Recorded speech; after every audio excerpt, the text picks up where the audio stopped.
ओम शांति। ओम शांति। आज बाबा के 21/2/2024 के महावाक्य। बाबा ने कहा, मीठे बच्चे जी बाबा, ज्ञान की तलवार में योग का जौहर चाहिए, तब ही विजय होगी। ज्ञान में योग का जौहर है तो उसका असर जरूर होगा। ज्ञान में योग का जौहर है तो उसका असर जरूर होगा। प्रश्न दिया बाबा, तुम खुदा के पैगंबर हो, तुम्हें सारी दुनिया को कौन सा पैगाम देना है? उत्तर दिया बाबा ने, सारी दुनिया को पैगाम दो कि खुदा ने कहा है, तुम सब अपने को आत्मा समझो, दे अभिमान छोड़ो, एक मुझ बाप को याद करो तो तुम्हारे सिर से पापों का बोझा उतर जाएगा। एक बाप की याद से तुम पाबंद बन जाएंगे। अंतर्मुखी बच्चे ही ऐसा पैगाम सभी को दे सकते हैं। ओम शांति। बाप ने समझाया है, कोई भी मनुष्य मात्र, फिर चाहे देवी गुण वाला हो या आसुरी गुण वाला हो, उनको भगवान नहीं कह सकते। यह तो बच्चे जानते हैं, देवी गुण वाले होते हैं सतयुग में, आसुरी गुण वाले होते हैं कलयुग में। इसलिए बाबा ने लिखित भी बनाई है कि देवी गुण वाले हो या आसुरी गुण वाले हो, सतयुगी हो या कलयुगी हो, यह बातें बड़ी मुश्किल से मनुष्यों को समझ में आती हैं। तुम सीढ़ी पर बहुत अच्छी रीति समझा सकते हो, तुम्हारे ज्ञान के बाण बहुत अच्छे हैं, परंतु उसमें जौहर चाहिए। जैसे तलवार में भी जौहर होता है ना, कोई बहुत तीखे जौहर वाले होते हैं। जैसे गुरु गोविंद सिंह की तलवार विलायत चली गई तो उस तलवार को लेकर परिक्रमा कर देते हैं, बहुत साफ रखते हैं। कोई 2 पैसे की तलवार भी होती है जिसमें जौहर होता है, वह बहुत तीखी होती है, उनका दाम बहुत होता है। बाबा ने क्या, कोई तो तलवार 2 पैसे की भी होती है, जिसमें जोर होता है वह तीखी होती है, तो उनका दाम बहुत होता है। तो बाबा ने कहा, बच्चों में भी ऐसे हैं, कोई में ज्ञान बहुत है, योग का जोर कम है। जो बांधेले हैं, गरीब हैं, वह शिव बाबा को बहुत याद करते हैं, उनमें ज्ञान कम है, योग का जोर बहुत है। वह तमो प्रधान से सतो प्रधान बन रहे हैं। जैसे एक अर्जुन, भील का भी मिसाल दिखाते हैं ना, अर्जुन से भी भील तीखा हो गया बाण मारने में। तो अर्जुन अर्थात जो घर में रहते हैं, रोज सुनते हैं, उनसे बाहर रहने वाले तीखे हो जाते हैं। जिनमें ज्ञान का जौहर है, उनके आगे वह बरीड होते हैं, कहेंगे भावी। कोई फेल होते हैं, वह देवला मारते हैं तो नसीब पर हाथ रखते हैं। तो ज्ञान के साथ योग का जोर भी जरूर चाहिए। जोर नहीं तो गोया कुक्कड़ ज्ञानी है। बच्चे भी फील करते हैं, कोई का पति में, कोई का किस में प्यार होता है। ज्ञान में बहुत तीखे होते, लेकिन अंदर में खिटपिट रहती है। यहाँ तो बिल्कुल साधारण रहना है, सब कुछ देखते हो जैसे देखते ही नहीं है। एक बाप से ही प्रेरित है, तब तो गाया जाता है, काम कारडे और हाथ यारडे। काम हाथ से काम करते रहो और बाबा को याद करते रहो। ऑफिस आदि में काम करते भी बुद्धि में याद रहे कि मैं आत्मा हूँ। बाबा ने फरमान किया है कि मुझे याद करते रहो। भक्ति मार्ग में भी काम काज करते कोई न कोई इष्ट देवता को याद करते रहते हैं ना। वह तो है पत्थर का बुत, उनमें आत्मा तो है नहीं। लक्ष्मी नारायण की भी पूजा, लक्ष्मी नारायण भी पूजे जाते हैं, तो वह भी पत्थर की मूर्ति है ना। तो बोलो, इनकी आत्मा कहाँ है? अब तुम समझते हो, जरूर कोई नाम रूप में है। अब बाबा ने कहा, अब तुम फिर योग बल से पावन देवता बन रहे हो। एम ऑब्जेक्ट भी है ना, मनुष्य से देवता बनना है। तो दूसरी बात बाप समझाते हैं, ज्ञान सागर और ज्ञान गंगाएं इस पुरुषोत्तम युग पर ही होते हैं। बस एक ही समय पर आते हैं। ज्ञान सागर आते ही हैं कल्प के इस पुरुषोत्तम संगम युग पर। ज्ञान सागर कौन है? निराकार शिव बाबा।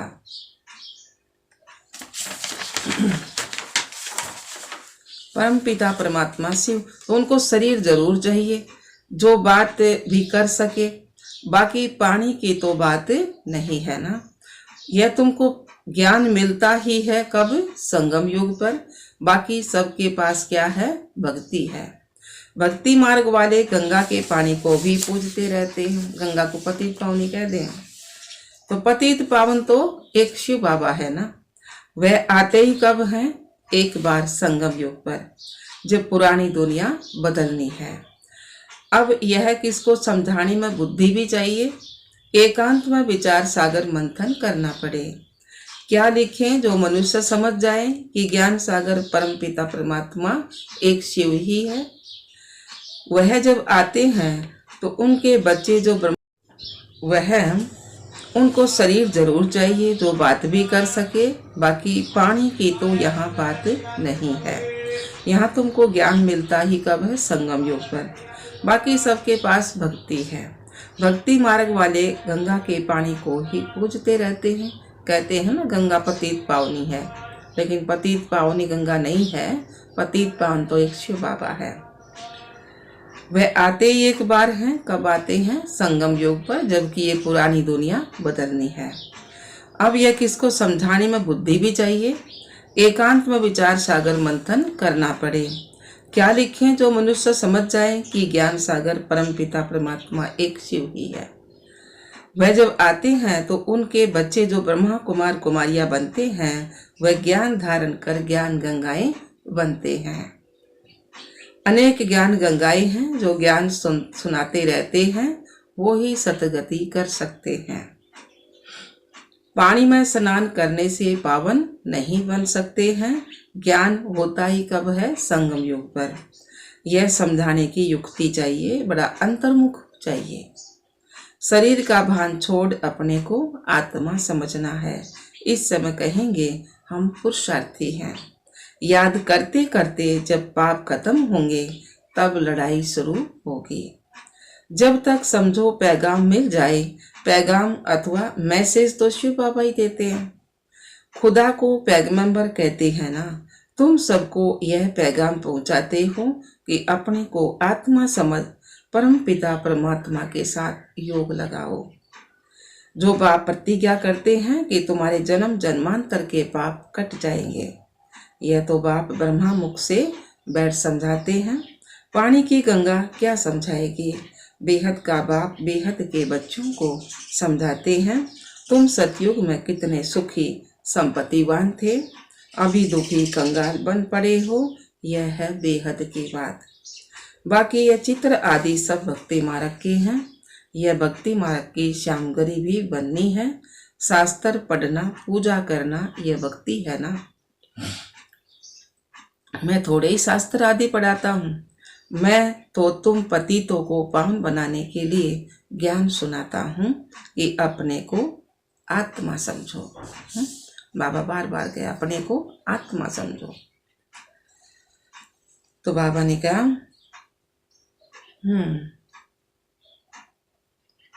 बाबा कह रहे थे ना,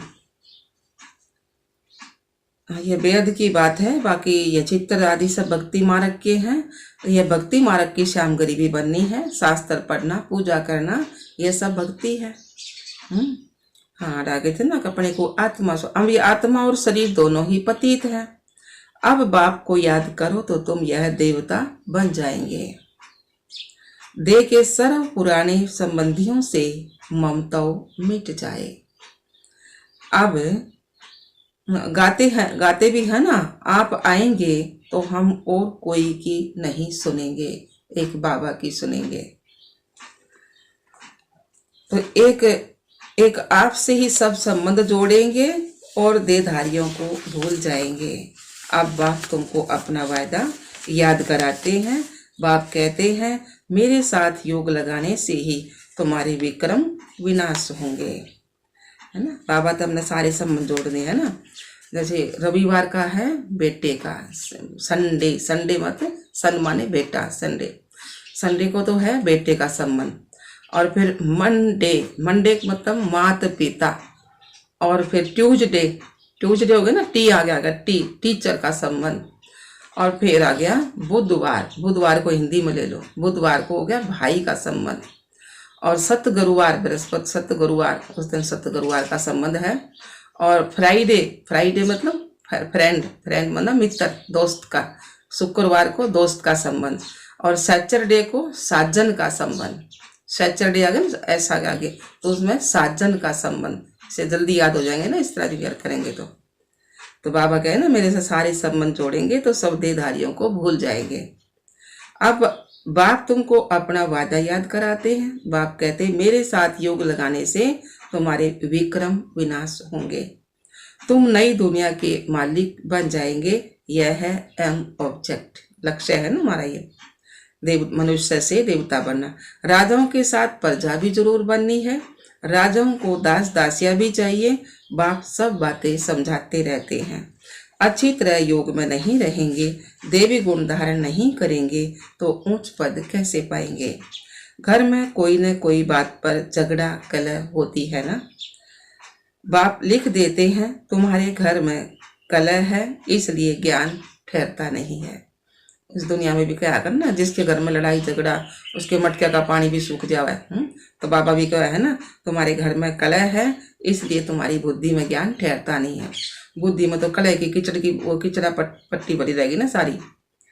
तो बाबा ने कहा, बाप पूछते हैं स्त्री पुरुष दोनों ठीक चलते हैं, चलन बड़ी अच्छी चाहिए, क्रोध का अंश भी ना रहे। अब तो दुनिया में कितना हंगामा और अशांति है, तुम्हारे में बहुत ज्ञान योग में तीखे हो जाएंगे और भी बहुत याद करने लग पड़ेंगे। बाबा ने कहा तुम्हारे में ज्ञान योग में बहुत तीखे हो जाएंगे तो और भी बहुत याद करने लग पड़ेंगे। तुम्हारी प्रैक्टिस भी अच्छी चाहिए। आप बाबा रोज के प्रैक्टिस चाहिए बस, है ना, आत्मा की प्रैक्टिस चाहिए। मैं आत्मा ये काम करूँ, मैं आत्मा बाबा के साथ ये काम कर रही हूँ, प्रैक्टिस चाहिए। बाबा को छोटे चित्र इतने पसंद नहीं आते हैं, सब बड़े बड़े चित्र हों, बाहर मुख्य स्थानों पर रखो। जैसे नाटक के बड़े बड़े चित्र रखते हैं ना, अच्छे अच्छे चित्र बनाओ तो बिल्कुल खराब ना हो। सीढ़ी भी बहुत बड़ी बनाकर ऐसी जगह रखो सबकी नजर पड़े।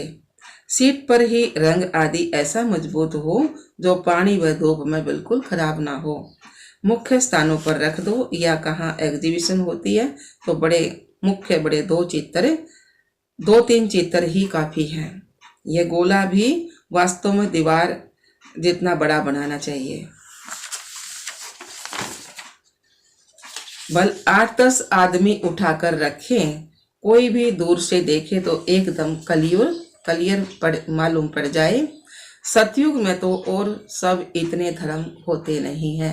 सतयुग में तो एक धर्म होगा हमारा आदि सनातन देवी देवता धर्म, वह तो आते ही बाद में है। पहले तो स्वर्ग में बहुत थोड़े मनुष्य होते हैं। सतयुग में चलो पे 9 लाख होंगे ना। अब स्वर्ग है या नरक, ये तुम इस पर बहुत अच्छी तरह समझा सकते हो। जो आए उनको समझाते रहो। बड़े बड़े चित्र हों, जैसे पांडव के बड़े बड़े बुत बनाते हैं ना, तुम भी पांडव हो ना, हम भी तो पांडव है ना। इतनी दुनिया में तो हम थोड़े से तो हैं ब्राह्मण बच्चे, तो पांडव के बराबर है ना। तो बाबा ने कहा शिव बाबा तो संगम पर पढ़ाते हैं, वह श्री कृष्ण है सतयुग का फर्स्ट प्रिंस। तुम समझाते समझाते अपनी राजा स्थापन कर लेते हो। कोई पढ़ते पढ़ते छोड़ देते हैं, स्कूल में भी कोई नहीं पढ़ सकते हैं तो पढ़ाई छोड़ देते हैं। यहाँ भी बहुत हैं जिन्होंने पढ़ाई को छोड़ दिया है, फिर वह स्वर्ग में न आएंगे क्या? स्वर्ग में नहीं आ सकते ना। मैं विश्व का मालिक, मेरे से कोई 2 अक्षर भी सुने तो स्वर्ग में जरूर आएंगे। आगे चलकर ढेर सुनेंगे। बाबा बोल रहे आगे चलकर ढेर के ढेर आएंगे, बाबा के बच्चे बनेंगे। हम तो इंतजार कर रहे हो टाइम कब से आओ, ढेर के ढेर सुनेंगे। यह सारी राजधानी स्थापन होती है, कल पहले मिसल, है ना, वो तो एक्यूरेट ड्रामा पढ़ा है, टाइम पे आऊंगे ना जब उनका टाइम होगा। तो बाबा ने कहा, बच्चे समझते हैं कि हमने अनेक बार राज्य लिया है और फिर गवाया है, हीरे जैसा थे फिर कोडी जैसा बने हैं। भारत हीरे मिसल था, अभी फिर क्या हुआ है? भारत तो वो ही होगा ना, भारत तो वही है, सतयुग में था वही है। तो इस संगम को पुरुषोत्तम युग कहा जाता है। नीचे उतरते उतरते तमो प्रधान हो गए ना, भारत तो वही है। तो बाबा ने कहा, हाँ, इस संगम को पुरुषोत्तम युग कहा जाता है। उत्तम उत्तम पुरुष भी हैं, बाकी सब हैं कनिष्ठ। जो पूज्य थे वहीं फिर पुजारी बने हैं। 84 जन्म लेते हैं, वह शरीर भी खत्म हो गए हैं, आत्मा भी तमो प्रधान हो गई है। जब सतो प्रधान है तब तो पूजते ही नहीं है। सतयुग त्रेता में होंगे ना, तो उस समय तो पूजा नहीं होती ना, द्वापर युग से फिर पूजा शुरू होती है। बाबा ने किया, चैतन्य में है ना तब तो। अब तुम शिव बाबा को चैतन्य में याद करते हो, फिर पुजारी बनेंगे तो पत्थर को पूजेंगे। अब तो शिव बाबा आए हुए हैं ना, तो हम चैतन्य में याद करते हैं। फिर बाबा ने क्या कहा, अब जब फिर पुजारी बनेंगे तो पत्थर को पूजेंगे, फिर शिव का लिंग बनाकर पूजेंगे ना। अब बाबा चैतन्य में है ना, फिर उनकी भी पत्थर की मूर्ति बनाकर पूजते रहते हैं। राउंड राज्य में भक्ति शुरू होती है, बाबा फिर आकर ज्ञान देते हैं तो दिन शुरू हो जाता है। ज्ञान मिल गया ना तो दिन शुरू हो गया। ब्राह्मण सो देवता बन जाते हैं, अब तो देवता नहीं कहेंगे ना। ब्रह्मा तो सतयुग में होता नहीं है, यहाँ ब्रह्मा तपस्या कर रहे हैं। तो मनुष्य है ना, शिव बाबा को शिव ही कहा जाता है। इनमें है तो भी शिव बाबा कहेंगे ना। ब्रह्मा बाबा में है आत्मा, तब भी तो शिव बाबा कहेंगे ना। दूसरा कोई नाम नहीं रखा जाता। इनमें शिव बाबा आते हैं, वह ज्ञान का सागर है। हमने स्वरूप बनना है। इस ब्रह्मा तन द्वारा ज्ञान देते हैं, तो चित्र आदि भी बड़ी समझ से बनाने हैं। इसमें लिखित ही काम आती है। पतित पावन पानी का सागर या पानी की नदियां, वह ज्ञान का सागर, और उनसे निकली हुई तुम ज्ञान गंगाएं ब्रह्मा कुमार कुमारियां हैं। इनको ही बाप ज्ञान देते हैं। ब्रह्मा द्वारा जो ब्राह्मण बनते हैं वो ही फिर सतयुग में देवता बनते हैं। विराट रूप का चित्र भी बहुत बड़ा दिखाना है, यह है मुख्य चित्र। बाबा समझाते हैं, मीठे बच्चे, तुमने अपनी सीवल बुद्धि बनानी है, अच्छी बुद्धि बनानी है। जब बाबा देखते हैं कि इनकी क्रिमिनल आई है तो समझ जाते हैं यह चल नहीं सकेगा। अगर उसकी बुरी दृष्टि खराब होगी, क्रिमिनल आई होगी, चाल चलन खराब होगा, तो बाबा समझ जाएंगे यह चल नहीं सकता। तुम्हारी आत्मा अब त्रिकालदर्शी बनती है, तीनों कालों को जानने वाली बनती है। यह कोई बिरला समझते हैं, बहुत बुद्धू हैं, बाप को फारगती दे देते हैं। यह तो बच्चे समझते हैं कि राजधानी अब स्थापन हो रही है, उसमें सब चाहिए, पिछाड़ी में सब साक्षात्कार होंगे, फर्स्ट क्लास दास दासियां भी बनेंगे। फर्स्ट क्लास दासी कृष्ण की पालना करेंगे।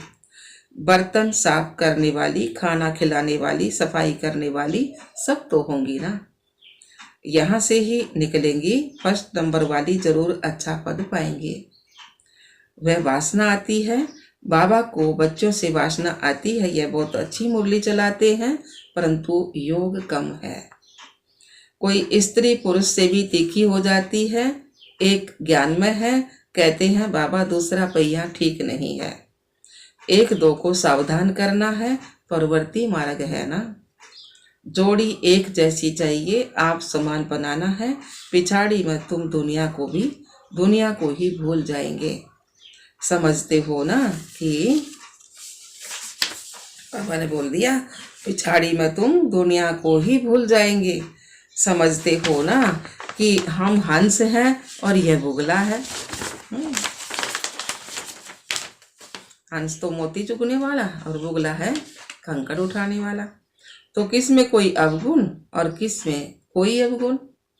चटा बेटी भी चलती है, मेहनत बहुत है भी बहुत सहज, सेकिन में जीवन मुक्ति, बगैर कोड़ी खर्च ऊंच ऊंच पद पा सकते हो। गरीब जो है वह अच्छी सर्विस करते रहते हैं। यह तो पता है ना कि कौन कौन खाली हाथ आए थे। बहुत कुछ ले आने वाले आज है नहीं, और गरीब बहुत ऊंच मर्तबा पा रहे हैं। अच्छा जी बाबा। मीठे मीठे सिकलधे बच्चों प्रति माता पिता बाप दादा का याद प्यार और गुड मॉर्निंग। रूहानी बाप की रूहानी बच्चों को नमस्ते।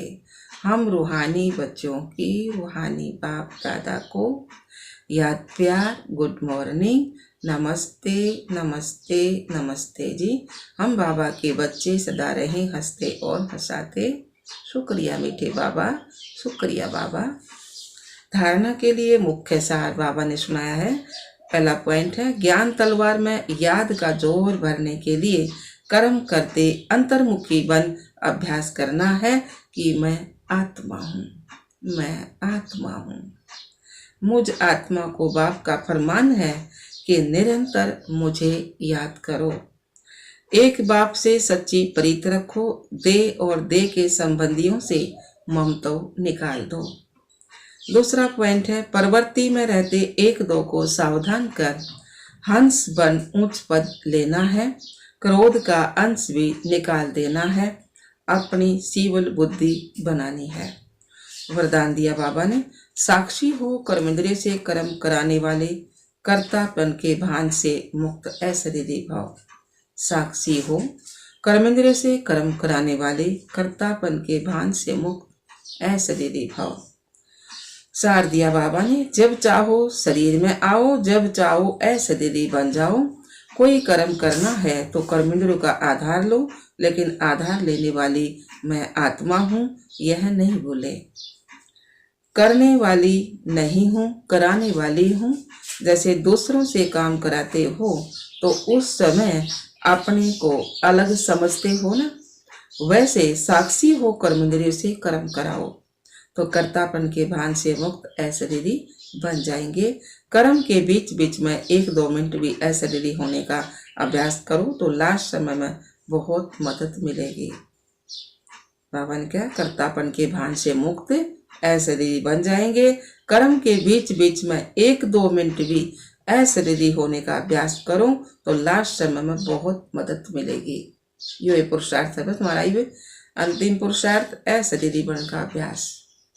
स्लोगन दिया बाबा ने, विश्व राजन बनना है तो विश्व को साकाश देने वाले बनो। विश्व राजन बनना है तो विश्व को साकाश देने वाले बनो। अच्छा, ओम शांति बाबा, ओम शांति।